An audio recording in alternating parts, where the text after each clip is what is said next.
Hi guys, we are discussing the Arthashastra and we are in the final gist of things as presented by the translator. After this we will get into exactly what Chanakya himself has written. These are still the small gists presented by the translator. And in this video we discuss animal welfare in a Kautilyan state. There is extensive evidence in the Arthashastra on Kautilya's concern for the welfare of animals.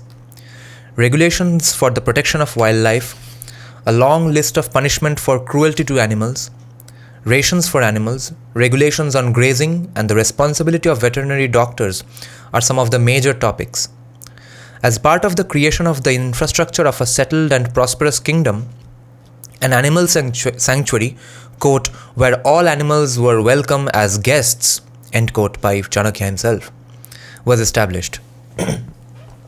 Live birds and deer received as tax were let loose in them.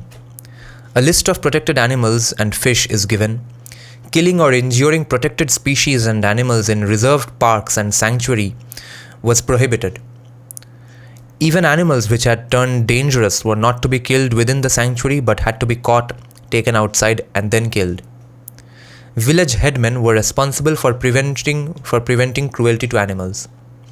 If protected animals or those from reserved forests strayed and were found grazing where they should not, they were to be driven away without hurting them. Anyone who let such animals stray were to be warned to prevent a recurrence. Stray cattle were to be driven off with a rope or a whip without harming them. Any means could be used to restrain a person found to be treating an animal cruelly. Any means could be used. Any means could be used to restrain a person who is found to be hurting, harming or treating an animal cruelly. Some animals like deer were given special treatment. Temple bulls, stud bulls and cows for up to 10 days after calving were exempt from payment of grazing charges. Riding or driving a temple animal, a stud bull or a pregnant cow was prohibited. Animal fights between horned or tusked animals was also prohibited.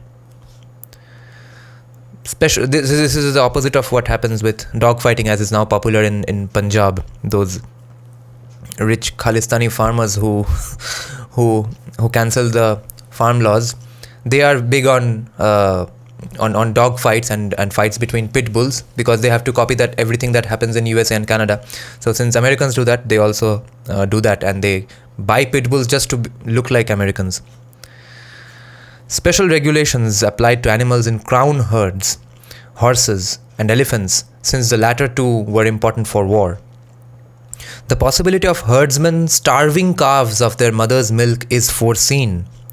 Milking cows twice in seasons when they should be milked only once was punished by cutting off the thumb of the culprit.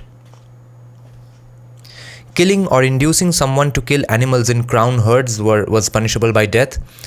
Special provisions were made for looking after non-productive cattle. Rations are laid down for horses and elephants, including special rations for tired horses. Attendants who ill-treated elephants or kept them in dirty stalls were punished.